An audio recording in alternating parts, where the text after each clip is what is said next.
If you would like to get your song reviewed, dear listener, there's the Filthy Capitalist option. As Sori says, $125 gets you straight to the head of the line. You don't have to be a part of the alliance. You don't have to be part of the group. Wait a minute. And the biggest thing is you don't have to wait. You hop, skip, and jump right in front of everybody. $125 gets you there. You do that 3 times, and then get mashed down to the $75 rate for perpetuity. Yes! Also, there is a band review option. So if you've got a band and you're trying to get your band some exposure, hit me up at insori@gmail.com, and I'll show you the details about how to pull that off. You can also jump on Patreon, and there is a option on the tiers to be able to get your band reviewed. Yep. Obviously, we can't lie to you, so we can't guarantee a positive review. Get what you get. It's just rubbish. Rubbish. Rubbish. That's British for garbage. My favorite is the community option. $1 at the gate gets you in at Patreon. You get to join an alliance. The alliance joins their points together, and that helps determine what songs that we do. The alliances hang out on Discord.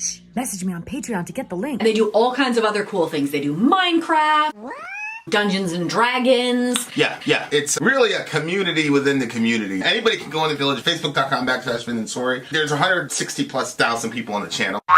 What's cool about the Discord is that it offers a real opportunity for community connection, friendship, that type of thing. And it's on Discord, so if you're not a Facebook person, it's for you. You start off at $1. Right. Plus you get exclusives. Sori and I are working on a song.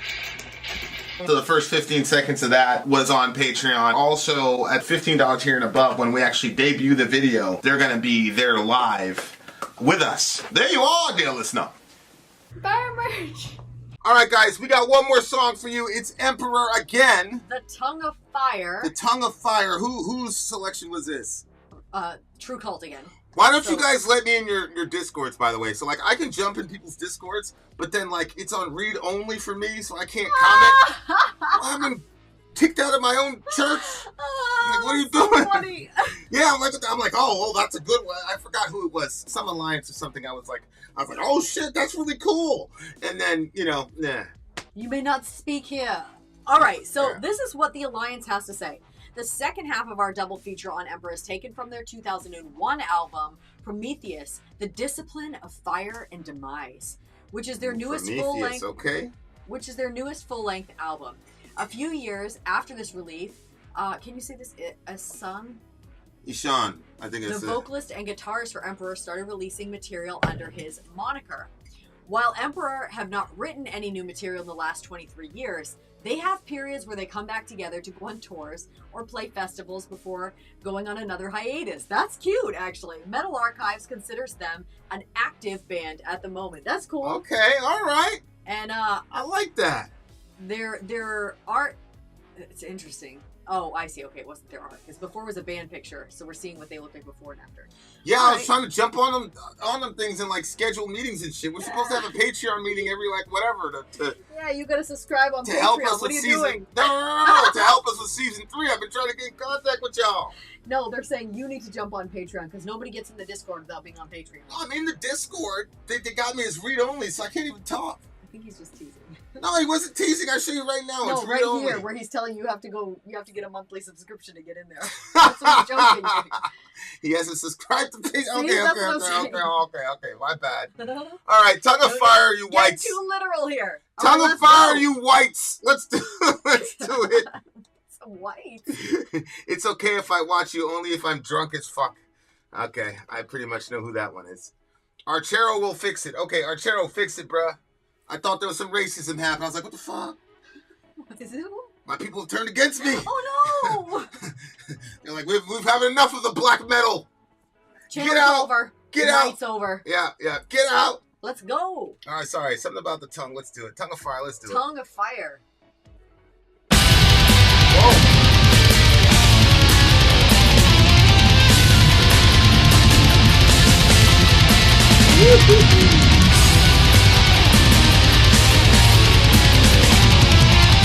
Emperor!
idle melody, man.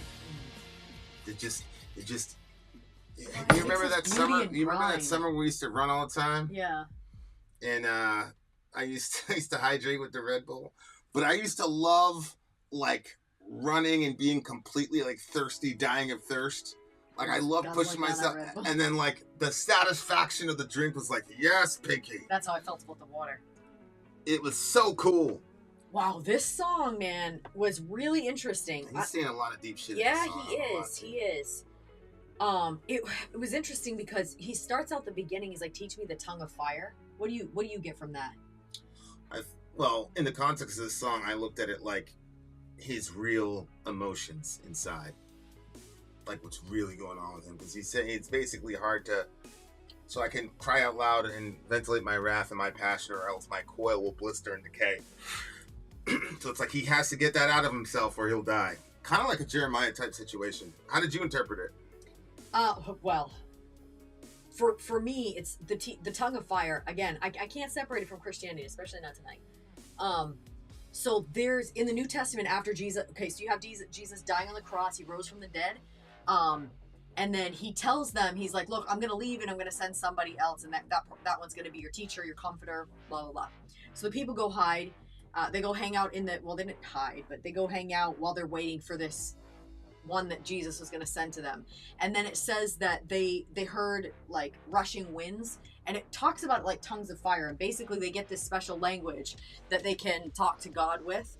And it's referred to as tongues of fire. That's sometimes. True. That's true. The X1, X2? So, yeah. So X2, yeah. Sometimes like these people that are in like the like sort of darker bands actually have like a past in Christianity or in some sort of religion. I mean, I'm not putting this on him that this is what he's saying, but that is what I thought of. Teach me the tongue of fire that I might set the world ablaze, for it is cold, and this blindness can no longer give me shelter. So there's also the concept in the Bible of if you don't have Jesus, you can't actually see, because Jesus gives you spiritual eyes, and it talks about blindness. And so he says, and this blindness can no longer give me shelter. And it made me think of like when people will live out their lives dead set on a certain lifestyle, and they're saying, I don't need anything with religion, I'll create my own, I'll worship my own gods, and I don't need Jesus, I don't need any of that, because all of that holds with it too much baggage, too much hypocrisy. And then they go living their life, and it's like they end up finding themselves, if they're lucky, in a place where it's so difficult and so dark that they say, okay, this is not working. And then it puts them on a path to find something else. It's rock bottom and stuff like that people talk about. So he says, and this blindness can no longer give me shelter. Teach me the tongue of fire that I might cry aloud my wrath and my passion, or else my coil will blister and decay. So at that part, I think he's saying like, whatever's happening with me, if I can't cry aloud with this tongue of fire, like I'm gonna die. I'm dying here. Then he says this crazy, crazy part. The soul is never silent but wordless. And I was like, yo, held imprisoned in a cursed tomb. I think he's talking about himself.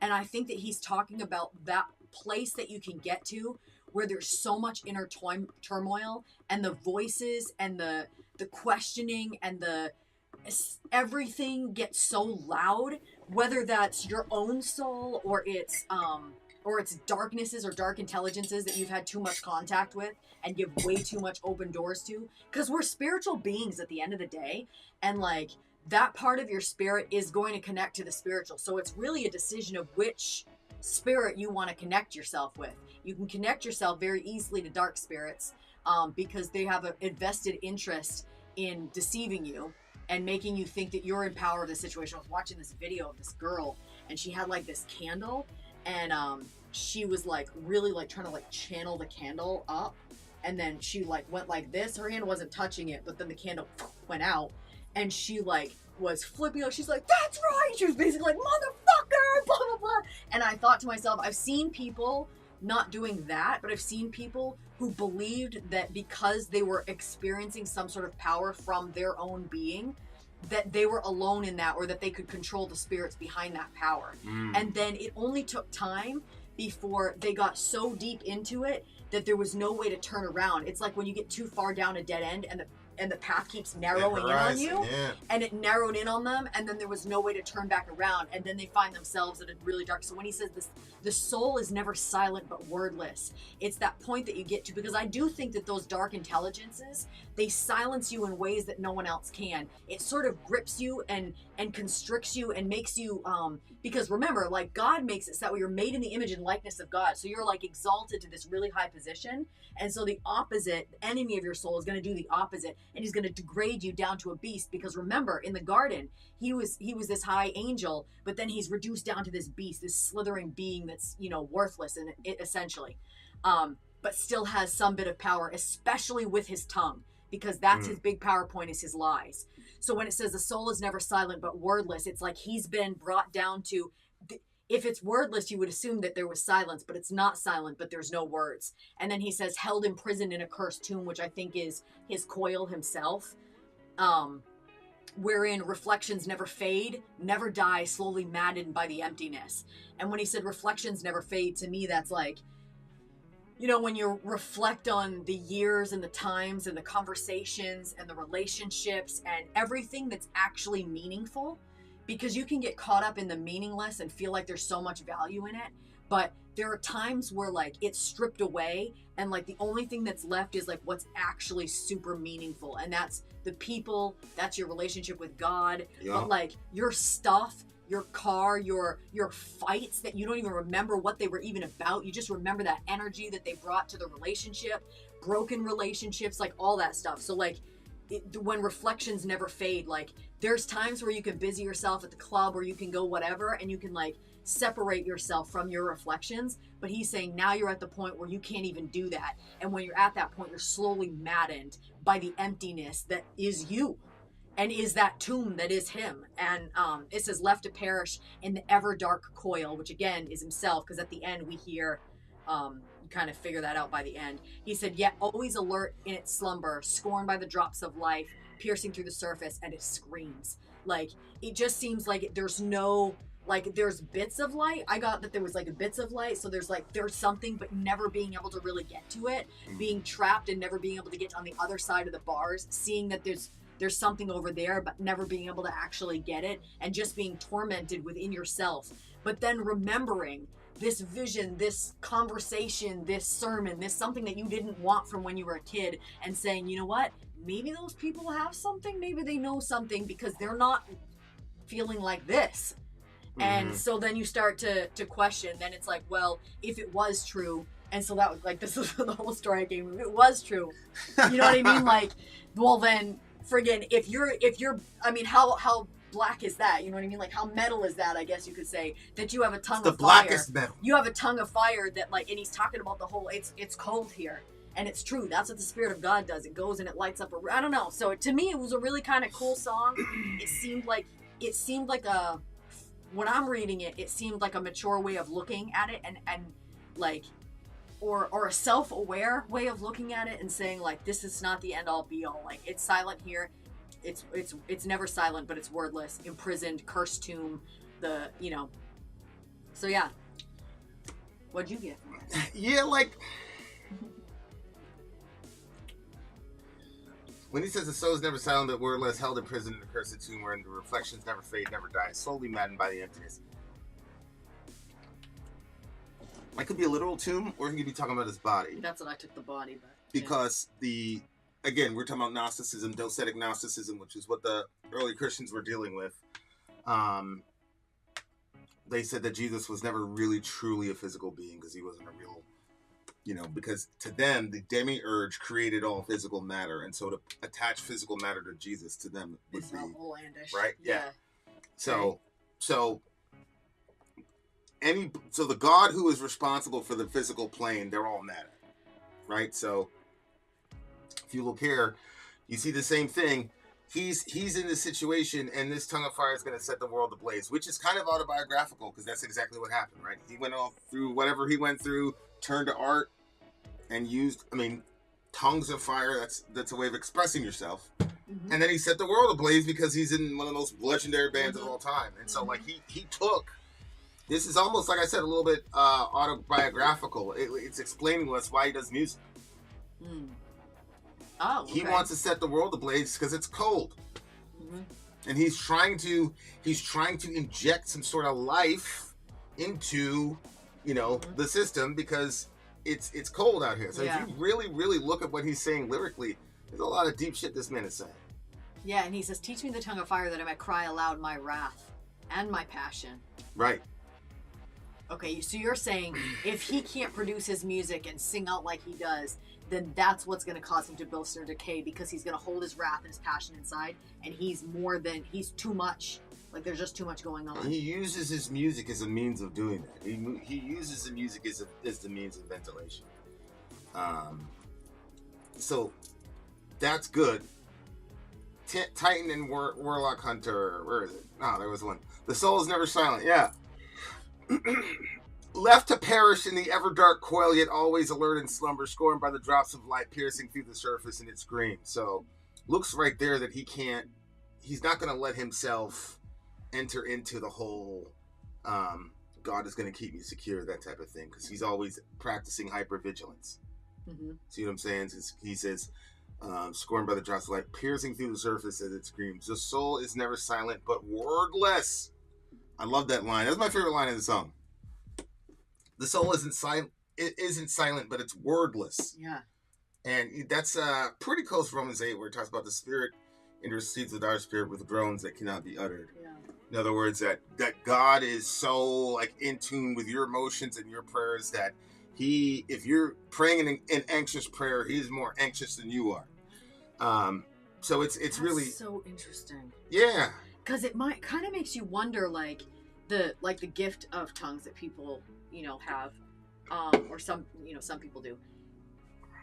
If it's less so about the words and more about the soul or spirit that's communicated through that, like maybe the words are necessary for us because we use language like that, but Right. maybe what's being communicated through the soul and the spirit as those words are coming out of your mouth is actually the language toward God. Mm-hmm. Agree. Hunter, 1 John was definitely written to counteract the docetic Gnostics for sure. I take a rather early view on all the passages in the New Testament, so I might be a little bit variegated from the popular or whatever, but that's where that came from. So this guy has that line right there, the blindness can no longer give me shelter. Yeah. That was really interesting. Yeah. Because Kel was saying up above is the implication that he knows there's a God or something like that. Yeah. And I didn't hear you say that, but right here. So is the implication then that someone who is an atheist is then willfully blind? But if you look here, he says, right, he says explicitly he can't be blind anymore. And this blindness can no longer give me shelter. Right. He's saying it's not. Yeah. Right. Which I'm assuming is one of those ignorance is bliss situations that went bad. Leave that up there because I've got something to say about it too. Yeah, it just looked like it went bad. You see what I'm saying? Go ahead. What were you saying? Well, Kel, it's actually that not that an atheist is then willfully blind, but it's that we are all born blind, and so that's the all being born blind, all being lost, all being sinners, all hating God, all wanting our sin over our pleasure and joy in God, or in freedom. Like all of those things apply to all of us. And then it's sort of this question, like God calls you, you come. My sheep hear my voice, he said. So if you're blind, he's here to open the eyes of the blind, Jesus said, and to set the captives free. Like that's what his message was. He was here to heal the ones that needed healing. So if somebody refuses to see that they're blind, if somebody refuses to acknowledge their blindness, then they're not going to go to the doctor to get that fixed. And so that's why Jesus said, he came for the sick, or the people that can recognize that, you know what, I am blind, I am sick, I am in need of a savior, I am like bogged down in feelings of guilt, I am a bad person. Like that's the people that Jesus came for. He didn't come for the people that thought that they were perfect and good, or that they could see, or that they were, there's these people that just think that they know all the mysteries of the universe and they throw God out the window, but they know everything and they're a God unto themselves and stuff like that. That's not the people that Jesus, when that person recognizes that their sight is actually blindness, then there's another path for them. But until you recognize your own blindness, you're gonna, But, and the thing is, it says this blindness can no longer give me shelter. Right. Right. So that to me is him taking some sort of responsibility for participating in his own self-deception. Yeah. Yeah. And like anytime I see somebody who, in my view, is self-deceived, it always makes me nervous because that's the nature of deception, right? So like if you were self-deceived right now, how would you possibly know it? You see what I'm saying? Like, and that's why like I have certain people in my life, like Sori, you know, my older brother, that can give a counter narrative. And even if the counter narrative doesn't work for me, I know in my heart they love me. And so it keeps us sort of grounding instead of just like spinning off when you're just making, you know what I'm saying? Mm-hmm. So there's been a lot of that in our relationship, which I'm very, very grateful for. But yeah, man, it looks just like he wants to talk about his wrath. He wants to be able to ventilate his emotions and express himself. But he doesn't necessarily want to commit to some God who's going to rule his life and all the rest of it. But he's like, blindness can no longer give me shelter. Like ignorance is no longer bliss. Like, and it's true. Like some things, like once you see them once, you can't look away from them and it's over with. You know what I'm saying? Like that's just, whatever. And the other thing too, Kel, about like people being willfully deceived or whatever, what happens to us. You know what happens to us evangelicals. I mean, I'm not going to get into,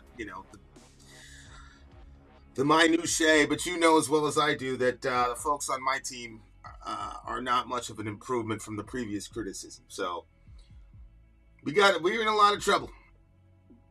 We're in a lot of trouble. Neil. In my opinion. It rhymes. The way I was sitting, I just made my bum go numb. That's right. You're a poet.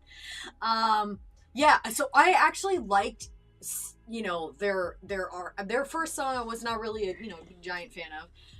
This one I liked a lot better. Today or yeah, the first today. Emperor song? The first song that we did today when we went to Then and Now. Oh, okay. So the Now, like, I'm definitely way more, I like where they went with their stuff. Even the vocal style, I feel like that he grew in that and it was more enjoyable. And just the content of this song, I don't know, man, it was so real because he was truly trying to say some shit. Yeah, he really was. I think that, like Christianity and walking with God is different than being in that complete blindness. But there are times, even in your walk with God, where you can get like this, where your soul isn't silent, it's wordless, and that whole, like, it's sort of like dark night of the soul. And, like, literally what pulls me out of those times is prayer. So when he says, teach me the tongue of fire, like, for me, it was like, I don't know, it was powerful. And I loved the honesty because we were just talking about, I won't go into the details, I guess, right now, but that girl that was, going out to bat for basically men and not protecting women in certain industries. And then, not that long later, decides that actually it's really destructive to women, but doesn't say it publicly when all the other stuff is said publicly, so it's right, like... Right. I can't, that sort of like, something's destructive, but you're going to lie. I mean, there's whole movements where people will say it's healthy to be a certain way when it's completely not healthy to be that way and lie to this younger generation or people that are easily deceived. But like this level where he's saying held in prison, like he's being honest about it, 100%, slowly maddened by the emptiness. Yeah, really sincere. And that's the thing. When you talk about the cosmos or you talk about the beginning of all creation, like that was the Enuma Elish when that one it was a chaotic scene when creation was happening. Creation was born out of chaos and wars between gods. Yes, yeah. But the creation story, the God of the Bible, I mean, he doesn't fight with anybody. So he makes a decision that they're going to create, and the Father, Son, and Spirit, they begin to create together, and like this place is just coming. But he takes chaos and he orders it, and he brings it into order, and he causes the trees to create, seeds, and it forever hears his voice forever and for all time. Even like we were just listening to that guy in science, and he was talking about stuff coming from other stuff, but it wasn't like he didn't really have any good solid answers as to why, like where did existence originate, and the hard problem of consciousness was still hard for him. Anyway, so I really like this one. This one's actually a 9.7 for me. The lyrics really bumped it up a lot. So, did I say 9.7? Yeah. Okay, 9.7. This was also the one where he went someplace vocally. He was like actually trying to hit a note, which I thought was crazy. JB says it's playlist worthy. Oh shit, yeah. So that to me was very fascinating because I didn't think that he. Not only did I not think he had it in him, but also like that he even wanted to have it in him. You see what I'm saying? Like, I didn't know that he had to like, yo, let me go here. You know what I'm saying? Because I've never heard anybody say, yo, he can go clean, he can go high clean. He looks like a dad that really loved Tolkien. What is Archero actually, Ishan? Archero doesn't want to be doxxed. I don't understand. I don't know. Whenever the people say stuff, sometimes it Oh, no, he says, wait, is Archero actually Ishan? Don't dox me. And he's like, don't dox me, bro. Okay, I see what happened. Turns out. So yeah, I liked this one. It's a 9.7 for me on this one. What about you? I was gonna give it a 9.7, but I gave the other one a 9.7, and I want that song to be number one for me because I like it. This is the second song. Okay. Second song on the record because it was so freaking heavy. Okay. So I'm gonna have to go with a 9.4. 9.4. Okay. Yeah, I mean, shout out to the. I think it's really cool that they take breaks and then all of a sudden they're like, you know what, let's do it again. Yeah. And then they go back out. Like, yeah. It's really cool if you don't have to. I think when you have to keep going with something, it can change the way that you love it. But if you can take breaks and go back to it when it's something that's that engaging or something that takes you all over the place and is probably pretty exhausting. You know, you hear bands talk about how difficult it is. So for them to be able to take a break and then jump back in and out when they want to, that's pretty cool. That's pretty cool. I wish all the bands were able to have a bit more variety like that, to make more as they could be home at different times more. But, you know, maybe some people like that on the road lifestyle. I know I don't. No, she doesn't. I do not. I like my home and my pots and pans. Yeah, and your bed. In my bed. Yeah. My own bed. All right, so that was our Alliance stream. Guys, thank you for coming through for it. We did have a stream tomorrow night, but it's actually been postponed to the beginning of September. Actually, it got it kind of switched around. It's not even going to be the Christians React. It's going to be a different type of stream, which you'll have to wait and see what that will be. But tomorrow night has been opened back up. Yep. So if you have a movie or a DJ stream you want, let us know. We'll make it happen for y'all. Yeah. Send us an email. Send us a message on Patreon. Whatever. Or if you are one of the few that has Vinny's number, do it that way. All right, you guys. Thanks for coming through, and thanks again to our patrons for sticking around with us. Hell yeah. Even though Vinny calls you losers. I call everybody a loser. I know. That's not me. Okay? Anybody that's not me is obviously a loser. So you never know how he's going to open the stream. Sometimes you're like, hello, you beautiful people. And then other times you're like, you losers. Yeah, you losing Muslims. No, for real. We really love you guys. We really appreciate all of the songs that you guys have brought to us over the years. The years. All right, you guys, we're about to take our walk up in this bitch. Having said that, Vin out. Sori out. Gone.